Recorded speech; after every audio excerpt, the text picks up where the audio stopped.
What's going on, everybody? Ryan Thompson, the Assumable Guy. This is the Assumable Guy Show. Today we're talking about VA entitlement, specifically how to figure out how much of it you have left after someone assumes your loan. This one is for the military families and the veterans who own a home with a VA loan and a rate in the twos, and you're wondering if selling it as an assumable means giving up your shot at buying again. Here we go. So if you've got a VA loan, you've probably heard this in your own head. If I let someone assume my mortgage, I lose my VA loan forever. I'll never buy another house with zero down again. Right? That's the fear. I hear it on almost every call with a veteran. Ryan, I'd love to sell as an assumable, but that entitlement is my one shot. I can't give it up. Here's what most people don't realize, though. You don't lose all of your entitlement. In a lot of cases, you don't even lose most of it. I promise you, we have done this with clients, and they turned around and bought again. So let me walk you through how this actually works. Quick background. When you get a VA loan, the VA guarantees a chunk of it for the lender. That guarantee is your entitlement. It's the VA basically saying, we've got your back on 25% of this loan. That's the whole reason you can buy with zero down. The lender feels safe because the government is backing a quarter of the loan.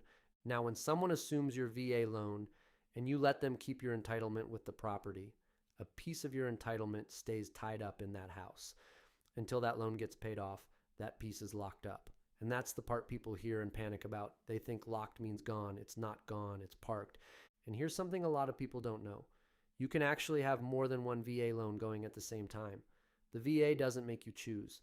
So this idea that it's one and done, that you get a single VA loan in your whole life, that's just not true. Here's the part that actually matters, though. How do you figure out what you've got left? There's a simple way to do it, and I want to make this super clear because most agents can't even explain this part to you. You take your county loan limit, then you subtract the loan amount that's being assumed from you. Whatever's left over is roughly what you can still buy with zero down on your next house. That's it. County limit minus the loan someone's assuming equals your remaining zero down buying power. Let me give you a real example. This is where it gets good. Say you're here in El Paso County, Colorado Springs. The county loan limit right now is about $806,500. And let's say a buyer is assuming your VA loan and the balance on it is $350,000. So we do the math. $806,500 minus $350,000. That leaves you $456,500. $456,000 on your next house. That's how much home you can still buy with zero down after you've already let someone assume your loan. Think about that for a second. You handed a buyer an incredible rate, you sold your house faster than your neighbor did, and you can still go buy a $450,000 home with nothing down. That's not losing your entitlement. That's using it twice. Now you might be thinking, what if my next house costs more than that? What if I want a $500,000 place? Good question. You don't lose the deal. You just bring a little money to the table on the amount above your remaining entitlement. We're talking a small slice of the difference, not 20% of the whole house. So even then, you're starting way ahead of a normal buyer. And if you don't want to mess with entitlement math at all on the next one, you've got other doors. Conventional loans with 3% down.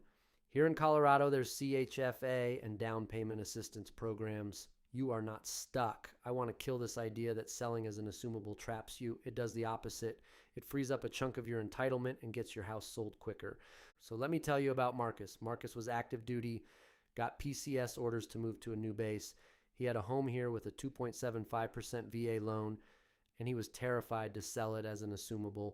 He thought he'd never be able to buy at his next duty station, right? Same fear everybody has. We ran his numbers. His loan balance was around $340,000. We figured out he had well over $400,000 in remaining buying power. So he let a buyer, a non-veteran by the way, assume his loan and keep the entitlement. That buyer got a rate almost nobody can touch today. And Marcus got to his next base and bought again, didn't skip a beat. Here's a little hack for the dual military couples out there. If both spouses serve, you've each got your own entitlement. So one of you can leave your entitlement on the house you're selling, let it get assumed, and then you go buy the next house using the other spouse's entitlement. You're stacking two assumptions across two houses. I've seen couples quietly build a little portfolio doing exactly this. It's one of the best moves in real estate that almost nobody is talking about. Now think about this for a second. Why don't you hear any of this from your lender? Why doesn't anybody sit you down and walk you through the entitlement math? Because it's work. because the person at the bank handling your loan assumption, their last job might have been flipping burgers. They don't know this stuff.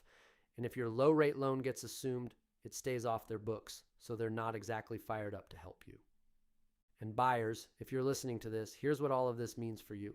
Those VA sellers who are willing to leave their entitlement, those are your golden tickets. Anyone can assume a VA loan. Anyone. Anyone. Veteran, non-veteran, investor, first-time buyer. You just need a seller who's a hand raiser. I call every listing agent myself to find those sellers because most of them are hidden.